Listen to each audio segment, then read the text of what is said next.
कल्याण डोंबिवलीतील त्या 65 बेकायदेशीर इमारत प्रकरणातील बिल्डरच्या भागीदारीच्या अडचणीत वाढ झालेली आहे।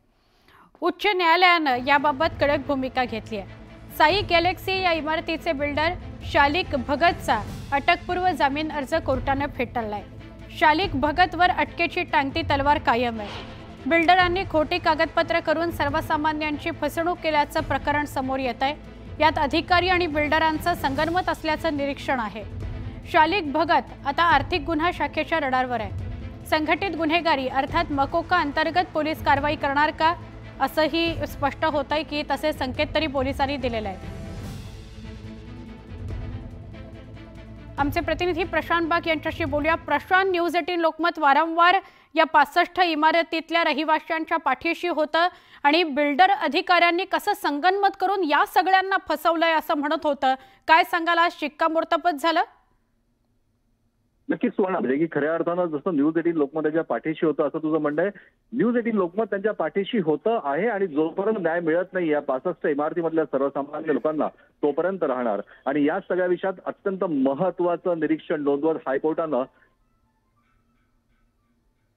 शालिक भगत याचा अटकपूर्व जामीन अर्ज फेटाळलाय। आपल्याला माहिती की ईओडब्ल्यू याचा तपास करत आहे। ईओडब्ल्यूच्या माध्यमातून पराग मणेरे जे डीसीपी आहेत त्यांच्याकडनं जी माहिती मिळते त्यानुसार शालिक भगत याच्या अटकेचा मार्ग मोकळा झालाय। आणखी याच्यातनंच एक महत्त्वाचं नेक्सस समोर येऊ शकतं आणि या सगळ्या विषयामध्ये ज्या पद्धतीनं बिल्डर आणि त्याच प्रकारे त्यांना आशीर्वाद देणारं सरकारी अधिकारी किंवा कर्मचारी याच्यात पूर्ण जे असतील कॉर्पोरेशन संबंधित या सगळ्यांचं नेक्सस हे सगळं समोर येऊ शकतं आणि मकोकाचे सुद्धा कारवाई आता लवकरच होणार आहे। या सगळ्यांवर संघटित गुन्हेगारी अंतर्गत हा सगळा विषय पुन्हा एकदा पटलावर येणार आहे।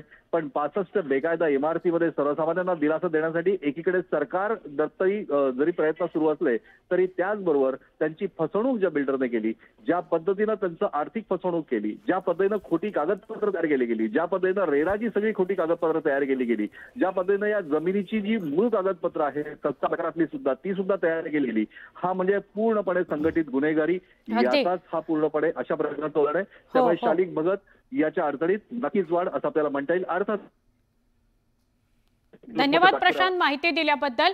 आपण बघितलं तर या प्रकरणामध्ये असा निकाल यावा समोर, असा निर्णय व्हावा की महाराष्ट्रभरातल्या बिल्डरांना चाप बसेल आणि असं रहिवाशांना फसवण्याचं, जे आपल्याकडनं घरं विकत घेतात त्यांना फसवण्याचं काम बिल्डर्स करणार नाहीत।